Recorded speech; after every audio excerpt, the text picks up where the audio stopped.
Thank you for watching News Echoes. My name is Shegun Johnson, and today we've got so many things listed that we will bring the analysis onto you, and we hope you will have an informed opinion at the end of the hour. I have in the studio with me our in-house researcher, Ambassador Nat Iyako. Ambassador Nat, you're welcome to the program.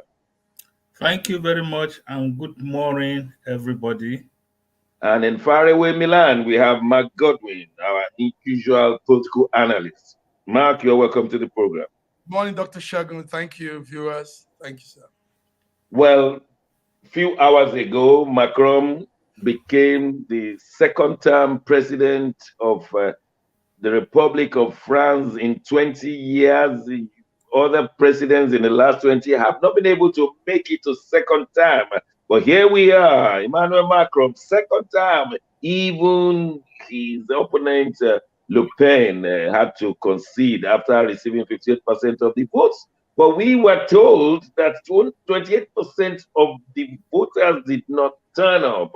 And Macron himself agreed that the whole place is divided, is ruling over a divided nation. He says, I'm now the president of all. Can we just listen to those who are living in Europe to tell us more? Mark, what's going on in France? What's going on in France? What's going on is Emmanuel Macron beats the far-right candidate, Marine Le Pen, to win the French presidency again. Like you said, he had 58% of the votes, and this is making him the 44-year-old Macron, in making him the first French president to be re-elected in 20 years, and that's a good one. Speaking to supporters last time at the Eiffel Tower, he thanked the French voters for trusting him after what he said was 5 years of hard time. And he acknowledged, like you said, that he's now going to be the president of everybody. Not one-sided leadership. So we're impressed with what happened, even though, like you also said, quite a number of people didn't turn out. But the French people are also realizing a lot now, and more youths compared to other times, more youths also participated. And yes, they are taking their country into their hands. The last 5 years, he had some challenges in the yellow protest, didn't he? Tell us about that. What is that? The yellow, what they call yellow something? Yellow vest. Yellow vest, yes. Yeah. Yellow vest has been a problem in France, and protests all over, everywhere, every corner of France. But take note that some of these protests, what the media found out is people were brainwashed into believing some things that were not really true, and the young man, Emmanuel Macron, sometimes he goes all the way to explain, break it down in a very, very simplified way to the citizens. So he has been doing that again too, even though the opposition is strong. Opposition is very strong. So all right.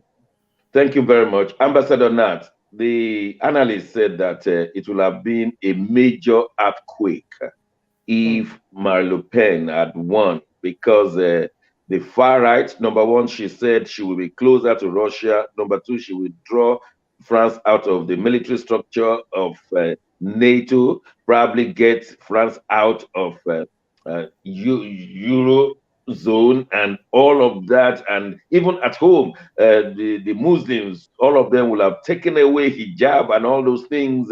And so many people had a sigh, a relief that Marine Le Pen, what could have gone wrong if Marine Le Pen had won? I think everything will have gone wrong because it's like you are moving from the extreme left to the extreme right, or even if you are moving from the middle, where Macron belongs, from middle to extreme right, it was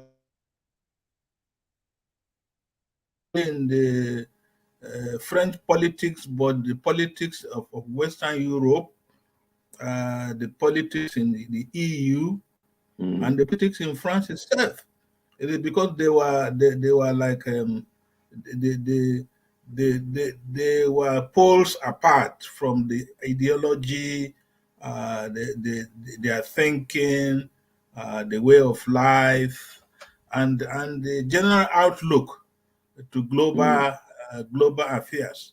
It will have taken them almost to ground zero to now start beginning to build a right extreme economy, right extreme politics, and everything will have even been strange to the average French citizen, because you wake up the next morning and you have a new government in town. So many things, so many things. A new sheriff will have been in town, and so many things will change. Now, And The so, European Union will have been destabilized because in 1958, when they started any form of European cooperation, it was with France and Germany. So they will have been destabilized, and the NATO will have been seriously destabilized, and Putin will be smiling, won't he, Ambassador? yes, yeah, and to add to that, France is the second largest and strong economy in Europe, next to Germany. And Germany too, they are not here, they are not there. They are looking towards the east, I mean, looking towards Eastern Europe for supply of their oil and gas, and depending on the economy of Russia. So Mm. the balancing will not have been there. They will have found it very difficult in the EU to sit down and meet and decide on and take a decision. They will only be split on so many Mm. fronts. And Let, Well, us I so, was, also let's also yes, state that Mark, the yeah. yes, sir, the far right candidate Marie Le Pen, her and her team were over anxious and over optimistic that they will win. Do you know they had bottles of wine, champagne with the name Maria Le Pen, Presidente de Maria Le Pen? You know that Look, look, look, Madam the President. yes, in anticipation that once it's announced, the bottles will be popping up and there will be celebration. So the whole of her people, even up to the street, were holding the bottles ready to pop up with the label on it, the label of the woman and the tag. So they were surprised at what happened, and we think some of us think that. Emmanuel Macron coming back again will help France rather, and even help EU. Emmanuel Macron I believes think they so must much. have been over optimistic. Over Yeah, optimistic. yeah. I don't think Europe is ready for another Nazi regime. Yeah. But quickly, Mark, do you think he will move? Macron will move the economy of France on. You remember that he lost this nuclear weapon or military weapon from Australia, and that was devastating for him. And he thought he would lose the election based on that economic mismanagement. What do you think? Um, well, yes, there were some flaws in the last 5 years, but he's going to make amend. I think he's in the best position to do some real reforms and come back strong this time. Emmanuel Macron believes in EU. That is a gain for him. He believes in the unified body of EU. And since the German woman, the great Angela Merkel, is no more, he could be the what you call the And Angela Merkel is no more the Chancellor of Germany. She's still yeah, alive. yeah, she's still alive. I'm sorry, no more Chancellor of Germany. So Emmanuel Macron could be the head of the EU. I mean the presumed ceremonial head of the European Union, because he believes strongly in the union. He believes in the policies, and like we said, he will make amends from his past mistakes and a Yeah. better France this time. Yeah, but before we leave this discussion on Macron, Ambassador Nat, Macron appeared to love Nigeria. He visited Abuja, then he came to Lagos and went to Fela's shrine. where they treated him to songs, and he participated in the songs with Yemi Osinbajo and some other notable dignitaries on a Sunday in Lagos. You think he will carry on with that kind of relations with Nigeria? Yeah, not only Nigeria, Africa, especially the francophone African countries. You know, Macron loves life. He likes to enjoy, and It's 44 for crying out loud, say. yeah, and you know why he loved Lagos and he loved the Beat. Afro beach.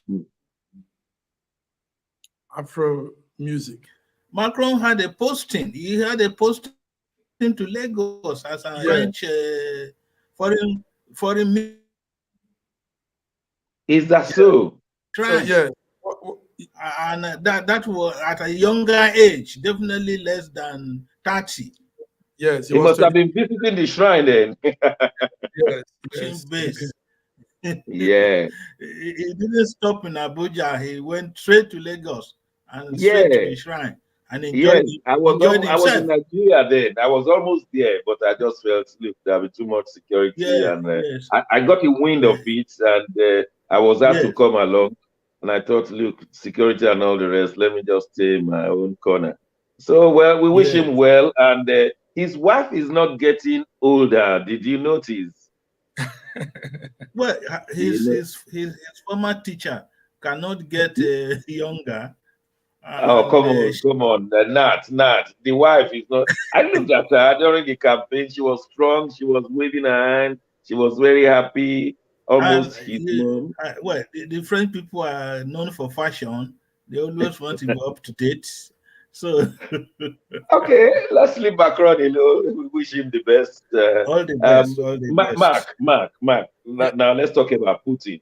Putin is not happy with Britain, and said you have to pay for your energy bill with ruble, and otherwise you'll be cut off. I understand he's cut off Bulgaria, probably Poland, and then he promised Britain is going to bomb Britain or is going to attack Britain. I don't know how, but he's always been trying to attack Britain even before the Ukrainian war, because his planes will always stray and they will have to be followed back to Russia. His ship will always come to the British waters and they'll have to be guided back. He's always been wanted. I mean, he killed Chechenchenko, someone like that, here, and he came to give, at least Russia did, they came to give some poison to some Russian dissidents. So he's been taunting Britain, not just today.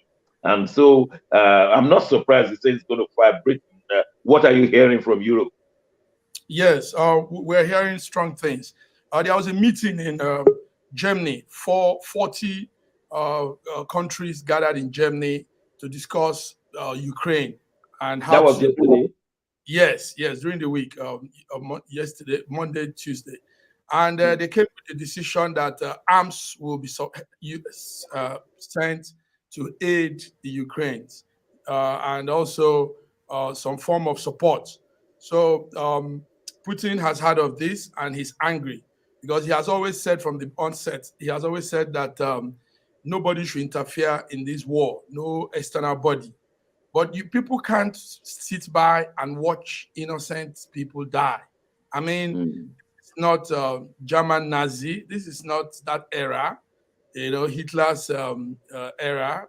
We can't afford to just see innocent citizens. Now they are discovering bodies and corpses and bodies all over Mariupol and some other corners of Ukraine. And they are also discovering that they are using rape. The Russian soldiers are using rape as a weapon of war too. So we are beholding real human disaster before us. So if they don't step in and salvage Ukraine, it will be a terrible one. But the man Putin is also backing hard, and he's using Britain as a kind of what you call shield. Like, if you touch me, I will strike Britain, because that would be a point for him. But it can't work. We all know it can't. That will be his undoing, because Britain is a member of NATO. You attack one, you attack all. It will be an all-out war, and it will not be to anybody's joy at all. From the city of London, Ambassador Nat, what are you hearing? Is Britain jittery? That's one of the reasons why they couldn't remove the Prime Minister after all the deceptions of the Partygate. What are you hearing from London? Are we going to be? Is London going to be besieged by Putin? And what is the end game of Putin, if you can see from your prison? Well, I see this also as one of the tools of propaganda in war. Some 3 weeks ago, a relation called me from Nigeria to say that day they were attacking London, whether it is true. I said no, it is not true. If it's true, I mean, news flash every 30 seconds will inform the UK resident that please get the nearest underground and take a shelter. So I will the pranks and the tauntings. I think I watched that video clip too. They said the Queen has been evacuated, and they said it was a BBC thing, and it was all a lie. Yeah. But go on, please. Are they eventually coming to? So the thing is, Putin in his madness, that will be the last thing he will ever think of doing, to attack United Kingdom. And in that will be Third World War, wouldn't it? Yeah, well, that will be the European war, not Third World.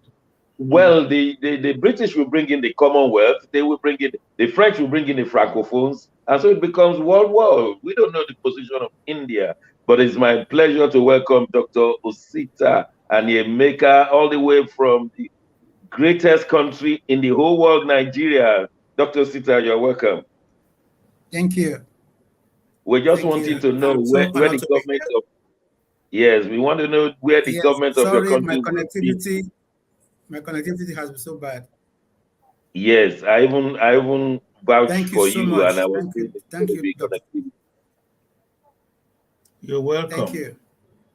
Yeah, we were discussing about Putin wanting to invade Britain. Where will the government of Nigeria be if Russia should decide to say enough is enough? Britain, you've been supplying weapons to Ukraine, and they've been able to checkmate them. We're going to invade you, Britain. Where do you think Nigeria will stand for against Putin? First and foremost, let me also talk with His Excellency the Ambassador. Your Excellency, Putin is a madman. He can dare anything. The man is he's street mad, because he doesn't even know the implication of what he's doing. He doesn't get it. So he can try saying that he wasn't going to invade Ukraine. You remember? We talked about it here. We say he wasn't, that he was that mad, that stupid, but he did. That man is so mad. Yes, that he can try, because he is not in his senses, in his right senses. He doesn't think like you and I. So that man can just, he will be the one to spoil the world the way it is, ruin this whole world the way it is. And just one man with one decision, whatever happens after that, he will not care. But to have made the way he wants it, and then create problems for the entire world. I understand. So not, to answer your question, Dr. Thompson. Go on. Go ahead. Go ahead. Yes, he is waiting for you. Oh, okay. He said he wanted to answer my question, and I wanted him to answer, what will Nigeria be? Where will it be? But I think his connectivity is playing up again. Well, we'll go back to him in a second when he's okay. And we'll just leave Putin, and we hope that he won't attack Britain, because that may mean the beginning of the end of Europe as a developed continent. Seriously. Because the way Putin has battered Ukraine, you will never know that a standing president will just want to destroy and and ruin well-established, developed country like Ukraine. So if you can do that to Ukraine, then you can do it to any other country. It's just let me destroy all the things that they ever. So I won't be surprised at all. But then Africa will become the developed continent in the whole world. Well, let's leave it at that. We'll be talking about it more next week. Uh, Ambassador Nat, you are a true Nigerian. You have lived in Southwest before. In fact, you went to school there, and yet you are from the northern part of the country. And in fact, you lived in Oyo before. And here we're told the Alaafin of Oyo did not die, but had gone to the loft, as the Yorubas will say, because kings don't die in the Yoruba culture. They only go to the loft and they go and join their ancestors. But for the rest of the world, for you to understand what you're saying, the king of Oyo, a major city in the Yoruba kingdom, died at the age of 83, and many people have been afraid of the Oyo State situation, where some kings have died. The Olubadan died. The Shon of Ogbomoso died. Now Alaafin has died. Two former governors of Oyo State have died. In fact, the present governor had to come out to say, "I don't kill people. Please, nobody should say I'm killing them." It's that kind of situation. But tell us more, Ambassador Nat. You live in Alaafin. Tell us, what do we need to know about the Oyo and Alaafin and all of these? Come on, Ambassador. Thank you very much for this opportunity. Oyo is like Oyo town itself is like a second home to me personally, because I had the privilege of knowing the late Oba Lamidi Adeyemi III. Personally, I knew him. I went to the palace a number of times. And No, he no, no, was no, no, no. Now, shall I release your secrets to the rest of the world? no, Ambassador Nat spent he, 1 year in Oyo town and was visiting the palace because of the beautiful daughters of this Alaafin. I'm sorry to have said that, but that is the truth. Okay, go on. Sorry to hold on. Why did I say that? uh, Ambassador Nat. it's okay. I can deny it that you misquoted or misinterpreted our conversation. Anyway, anyway, let's go back to Oyo town, Oyo State, and we're talking of almost that 50 something years ago or thereabout, 1976, 77. I had the privilege of serving my nation, Nigeria, in Oyo town in Oyo State, and the late Lamidi Adeyemi III was just how many years now? He was he got there 71. We got there Yeah. 76. So 4 or 5 years, and he was very young, from Lagos, a chartered accountant, and he came in at the Alaafin of Oyo, and he was the type of young man who really wanted to unite the Oyo people, and although unite them with other Yoruba kings, especially the Oni of Ife and Shon of Ogbomoso and the Olubadan of Ibadan, and he will go around, socializing with his subject, with his people, the high and the low, and as he advanced in age and the number of years on the throne, he was recognized also by the federal government by one appointment or the other. I think just before he died, he was the chancellor of the University of Maiduguri, which is a federal university.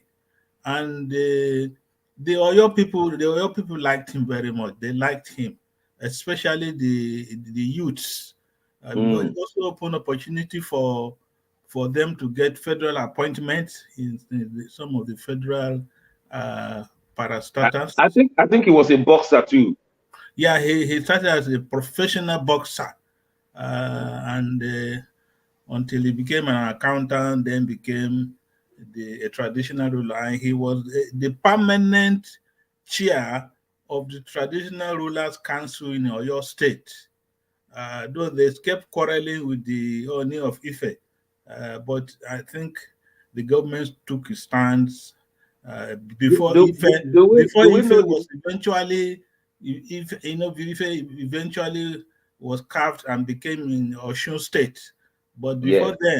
before then they had that challenge, and Do we know the number of his children? We understand he had 18 wives. no, I don't think it's up to 18. There are not many numbers have been quoted. Some are saying 13. But you know what Mm. happens? These traditional rulers, when their predecessors die, when they come in, they inherit some of these women that were in the So, palace. so you are comfortable with 13 wives? Yeah, I think comfortable with 13 wives. Do we know the number of his children? He just had twins 2 years ago. The number of children, no, I don't know. But why was he has a penchant for light-skinned ladies, didn't he? Well, I think it is the traditional rulers are at liberty to see to see any beautiful girl, and girl gets an invitation to the palace, and And that's it. the parents have no objection. But why is it that he was in the latter part of his life, he was always getting young, light complexion girls? They will follow him all over the place. 4 wives at the same time came to London with him and other places, all of them very young in their 20s. And the band was in his old late 70s and 80s. You know, it's also a status symbol to be known as the Alaafen's wife, Okay. because they also the Alaafen's wives also have a government of their own.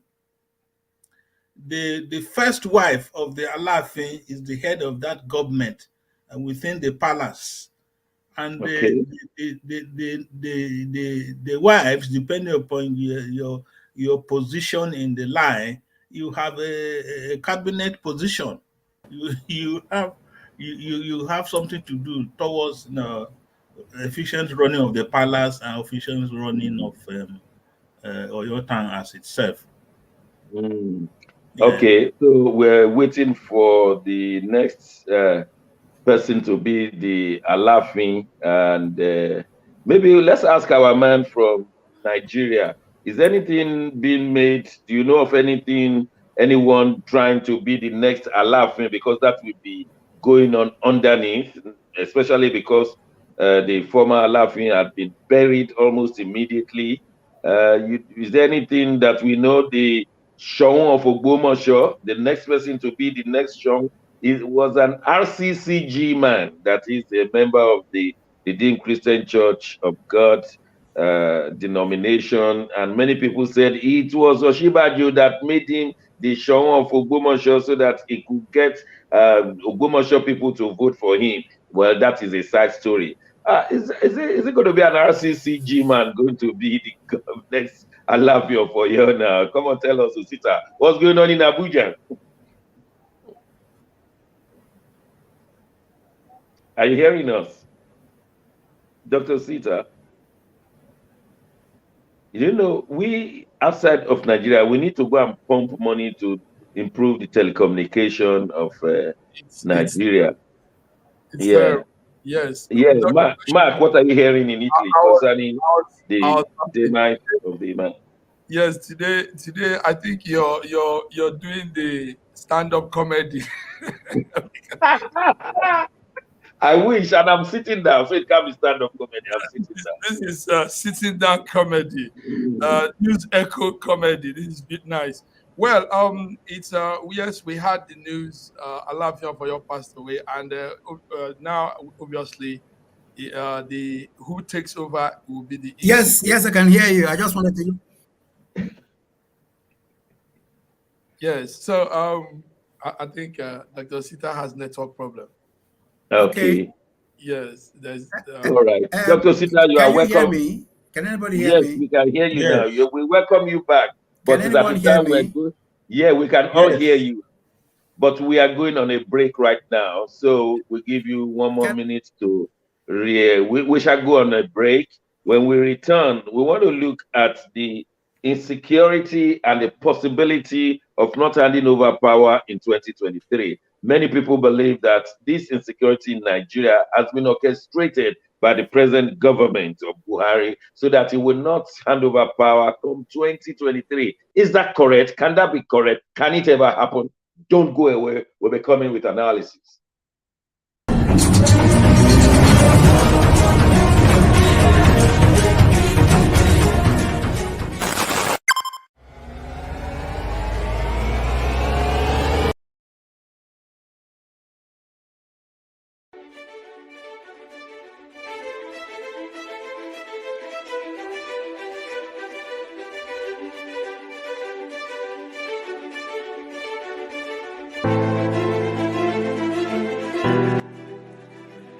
Hi there, I'm Mary Keurig, and I am a businesswoman in the United States, but I'm also the Global Content Vice President for the Sub-Saharan Open University in Nigeria.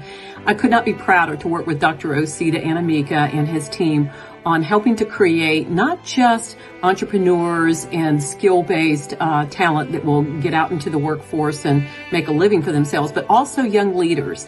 And to that end, with this integrity-rich university environment that's accredited now, and it's just an amazing opportunity for anyone there of any age to jump on board and learn, we want to let you know about a new offering that we have. We have a global governance and diplomacy course now provided by a whole team of people that crosses several countries to put together these resources and lots of great information for those of you who might be on the path toward public service and diplomatic service, NGO leadership, that sort of thing.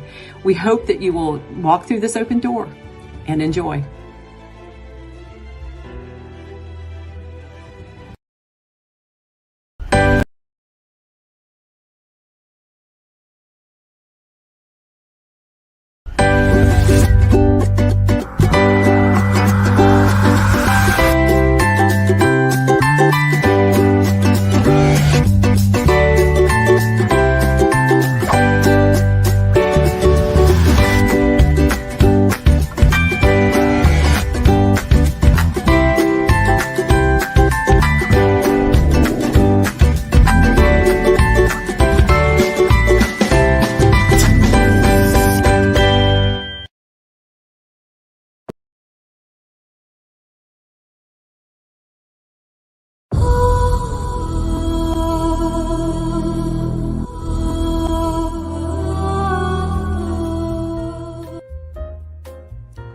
When I wrote the book, The Final Solution, the Lord gave me some things in the spirit realm to see going to happen here.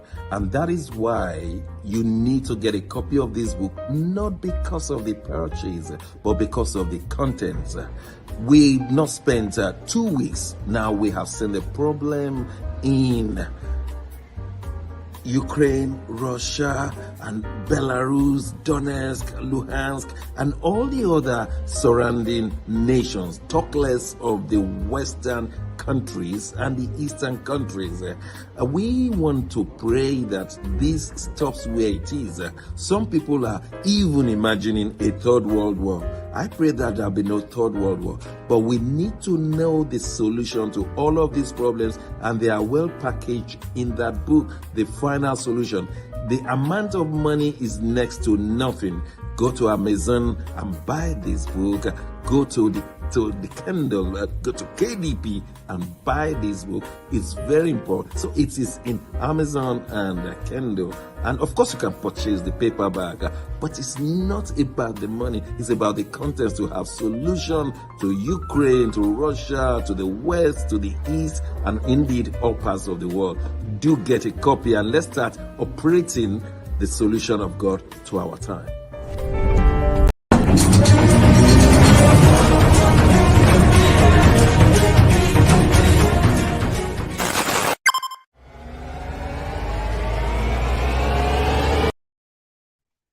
Welcome back to News Echoes. My name is Shekin Johnson. We want to look at the ongoing in Nigeria politics. Many people are starting to think that President Buhari will not hand over power next year, not because he will have loved to, but because of insecurity. For instance, the far southeast have been saying there will be no election, and they appear to be serious. In the north, Zamfara, it would not appear that there will be election. Southern Kaduna, there will be banditry. Borno State, there will be Boko Haram harassing. Parts of Katsina State, and therefore the government of the day may just nullify any election. It has been done in Nigeria before. The whole election was conducted and it was nullified. So it wouldn't have been new to Nigerians. But let me ask our in-house researcher, Ambassador Nat, this has been going on the internet. Does it have any credibility at all? Well, if one has to really do a critical analysis of what we have on ground in Nigeria as we speak, and those options as have been enumerated by Dr. Johnson, the addition to that is this issue of zoning or no zoning in the presidential race.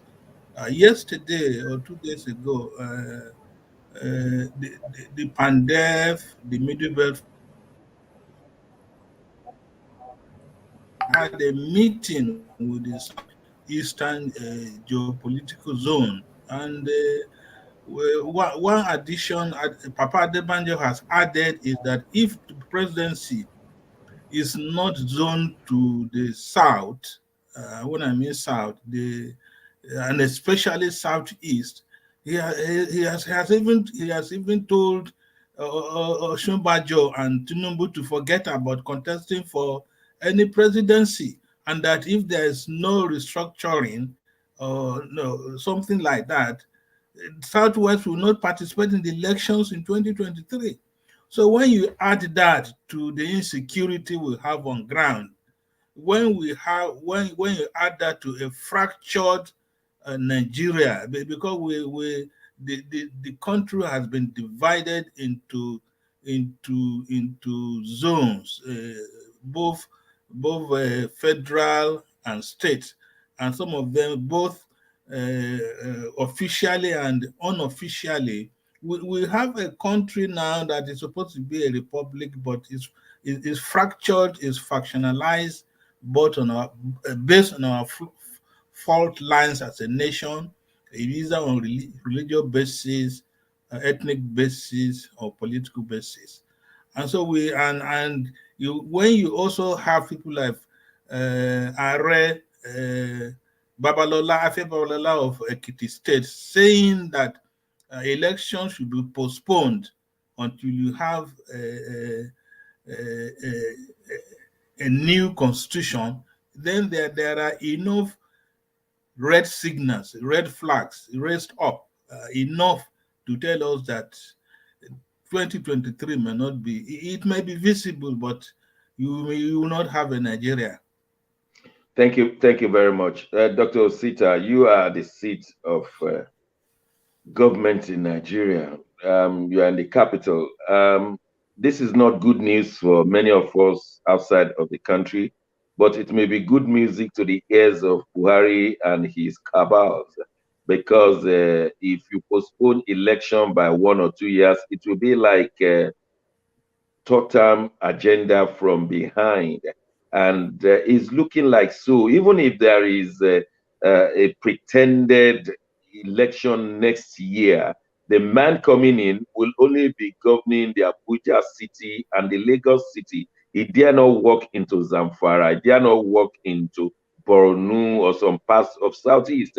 And so it will be difficult for anyone to say that there's going to be election as we used to know it, and the incoming person is going to be the president over Nigeria, but president over a few areas of Nigeria. In the absence of Dr. Sita, Mark, will this be credible? It wouldn't. This would be very catastrophic, very, very. because there are a larger number of people that feel elections should go on, and there are this group, like Ambassador Nat said, that think there shouldn't be election until constitutions are amended. So, but one thing remains: the present government doesn't really see any reason to amend the constitution, so they won't do this. Constitutional amendment can only be done by a new government that believes in constitutional amendment. Buhari's government doesn't believe in constitutional amendment. So, but they've been involved in constitution alteration in the last 3 months.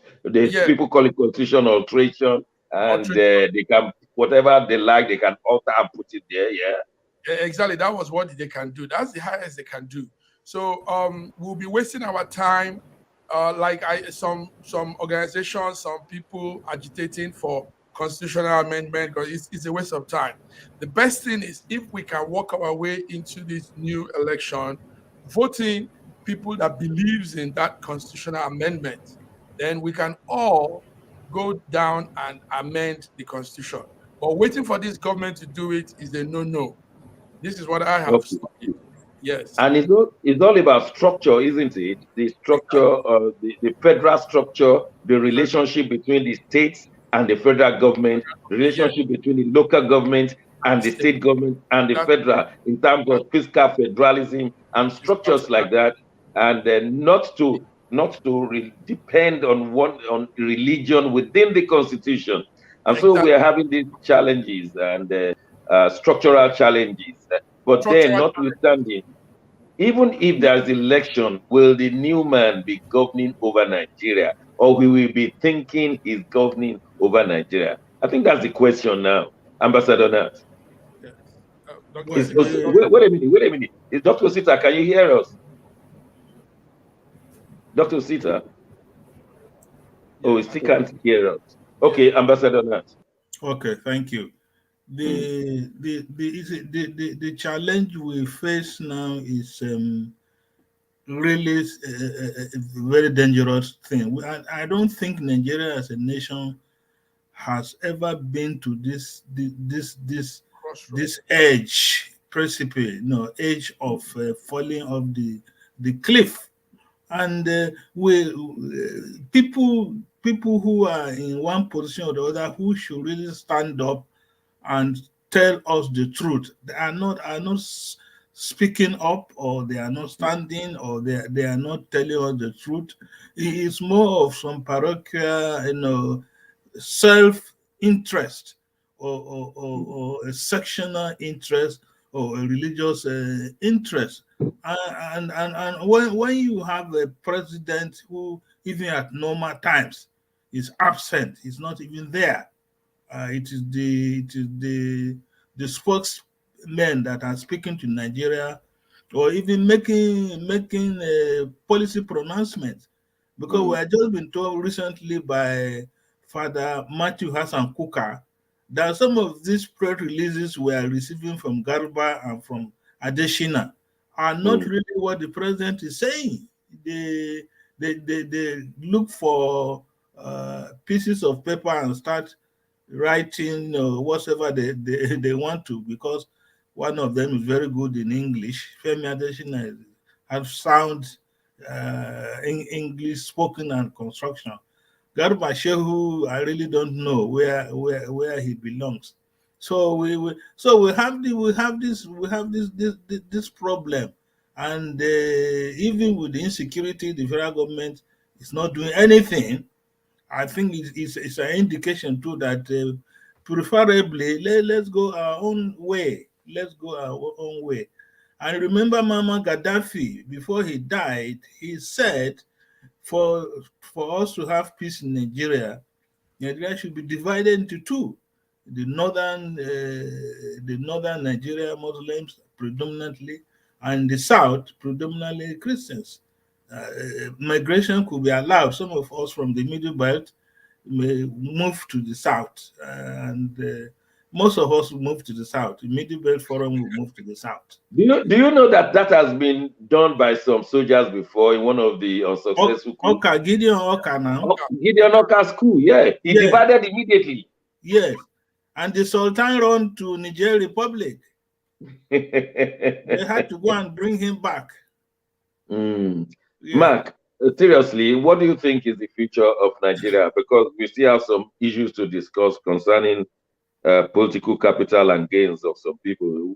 With this kind of situation, insecurity, which we believe was man-made by the ineptitudeness of the presidencies, and I'm talking of both Buhari and Jonathan, is the ineptitudeness that has led us to this. And with Buhari's appearing to be conspiring along with these bandits and Boko Haram, it looks like the future of Nigeria is very deep.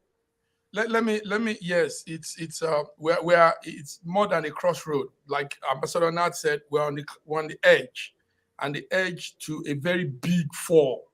Let me say this for the record. It might sound a little bit queer and off key, but I'm going to say this. I predict, I see a situation where there will be a coup, a friendly coup. Yeah. Yes, we're saying this on air. They don't call it friendly coup. They call it a palace coup. Palace coup. Yes, and I see a parley, a confidant to Buhari doing this, and it's going to be arranged in such a way that it will cement and look very, very cool. This is what I see, and I've been saying this for the past 14, 15 years now. And I think the days are drawing near. We don't want to send mixed messages. The electoral activities can go on, but there will be this coup, this palace coup. I want to reserve the name of that person, but the person for the safety of your life. Yes, I will reserve the name of that person. So that is it, Doctor. That's it, Dr. Shagun. That's my own. Ambassador Nat. Let's leave this coup theory alone and move on. Do you really see President Jonathan crossing to APC and becoming their presidential candidate? Is that what you see? Because people protested a few days ago. We want Jonathan back. Jonathan, you are the only savior of this country. And many people have been saying, are you really serious? You think Jonathan should come back to APC? And if he should do his reputation of Democrats will be so dented that he will regret it for the rest of his life. What do you see? Yeah, what I see is Jonathan should not disgrace himself, or I think maybe that's the word. He should not bring himself down too low to or even thinking or dreaming of being drafted into the presidential race 2023 by APC. I can assure you, as Buhari himself will say, the APC as composed today, they will not give that. Jonathan has no chance, nothing. They just want to put him up and disgrace him.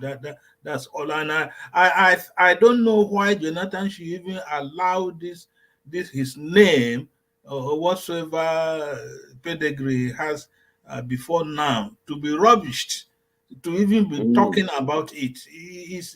It's not hard. It's not done. It's not seen. But we understand he's not been going to PDP meetings anymore. He's been talking to more of APC leaders, and if he has the support of the North, he may be their candidate. But I don't think so. Just like what you have said, I don't see how he can win within the presidential primaries of APC with the like of Tinubu, Yoshibajo, and Amechi. Mark, PDP said it's no longer zoning. It's free for all. Peter Obi is not happy. What do you say? Free for all. Yes. It's strange they came out with that plan, because the zoning is still what it should be. I mean, we've always had it has to be balanced. So, but free for all could also give more chance to the Southeast, if the Southeast can capitalize on this opportunity. We don't want to But name. who are the Igbos coming out of the southeast to vie? One, Peter Obi. I mean, among PDP. Who else? Yeah, there's a party called ADC, and there's a young man there called Kingsley Moghalu. Oh yeah, well known. Kingsley Moghalu is well known, but it's in ADC. How many do they have a grassroots within ADC? Well, let's see. They are pulling some strings too. Is it possible can you organize we interview Kingsley Moghalu as soon as possible? Yes, we I mean, the whole world should hear him. But within PDP, we still have Wike, we have Peter Obi, we have who else is coming up from the southeast? Amechi, we have within PDP. Oh, sorry, PDP. Yes, PDP. We have Peter Obi. We have Wike. Okay. I don't see any. So those are the two names, and I don't see how those two names. Pius is coming. Pius, yeah. Okay. And then the pharmacist Sam. Who is that? The man we interviewed one time. Okay, put all their money together. Is it enough to run down Atiku? Well, because it's going to boil down to money bags. Do you think they can outdo Atiku within the PDP? Okay, well, not possible. As it happened in Port Harcourt, 2019, Atiku is still the money bag to beat. Yeah. Okay. Let's imagine PDP brings up Atiku, and APC is now between Oshib. I'm just assuming between Oshibajo and Tinubu. Who do you think will be representing APC between these two? Yesterday, 2 days ago, Oshibajo visited the Akarigbo of Shagamu, his traditional chief. Yeah. He went to Abeokuta, he went to Yewa land.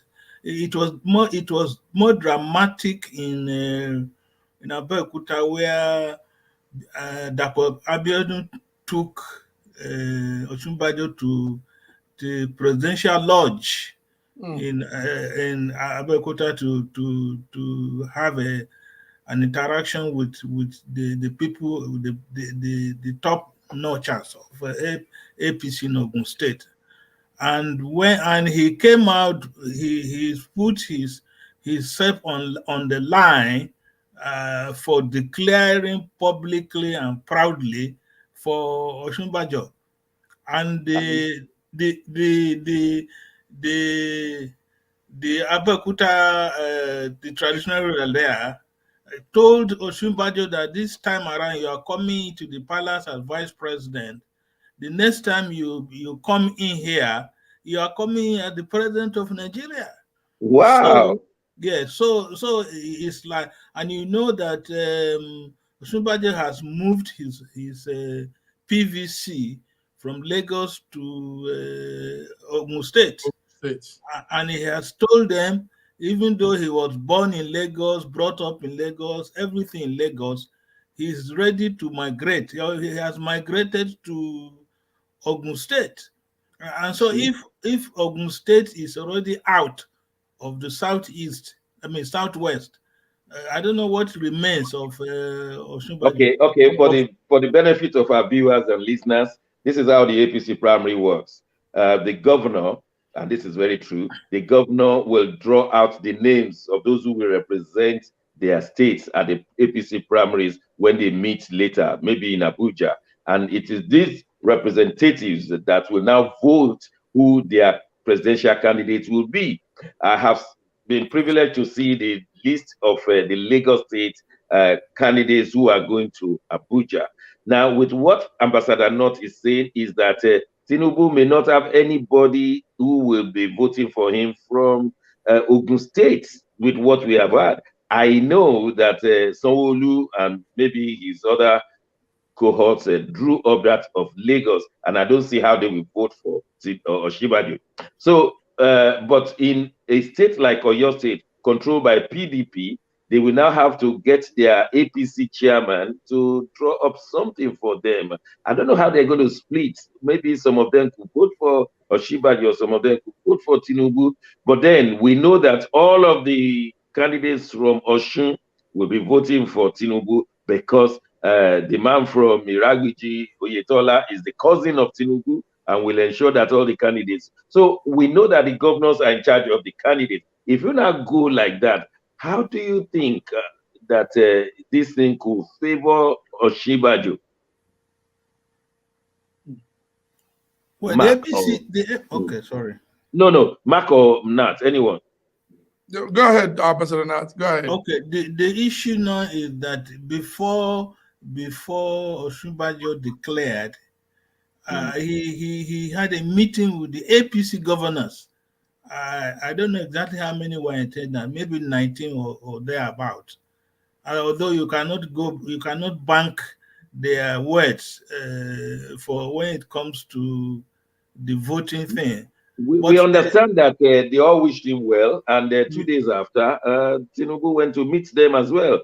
And this time around, they made Tinubu to go into a place he didn't want to because of the skirmishes he had with them. So I think the grouping of them together was not the best for both of them, in my own opinion. Well, the thing is, again, Tinubu's political empire seems to be crumbling because right from the presidency, I don't think he is in the good books of the presidency as we speak, because when he went to the presidency to declare his intention to run for the presidency in 2023, Buhari, who will have been very warm towards him, and the son was not, because for obvious reasons. I don't think the boys in the presidency want anything to do with Tinubu.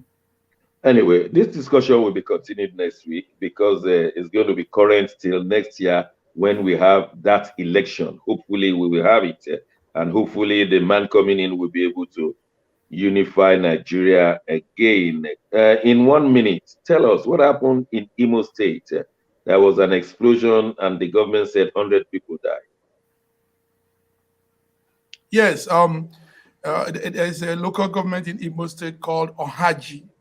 Ohaji is there inside Imo State, southeast Nigeria, and we all know that that side of Imo State has oil. The government discovered oil about 35 years ago, and but it has not been done legally. Most times, the oil production there has been illegal production.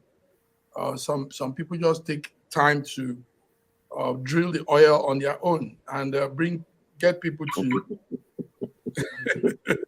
They just do illegal bunkering and give God the glory. That's Nigeria. I'm looking at the time. Ambassador Nat, all these years, couldn't the Nigerian government have stopped it? Well, but you know these challenges we have in the oil and gas industry, especially oil theft, is an in-house business. You mean it's top man's business? Yes. Ruling class business. Yes. Look, Nigeria will hail thee. It will continue to be like that until somebody who is ready to make Nigeria a successful story comes in. That's how far we'll leave it today. My name is Sheku Johnson. I want to thank my colleagues in the City of London, Ambassador Nat Yakwo, my colleague in faraway Italy, Mark Godwin, and Dr. Osita, who's coming in and now because of the problems Nigeria has always had, not doing things the proper way. Well, we say thank you, Dr. Osita, for making efforts. I want to thank the crew in Italy. We will see you next week. God bless you. Bye-bye. Bye.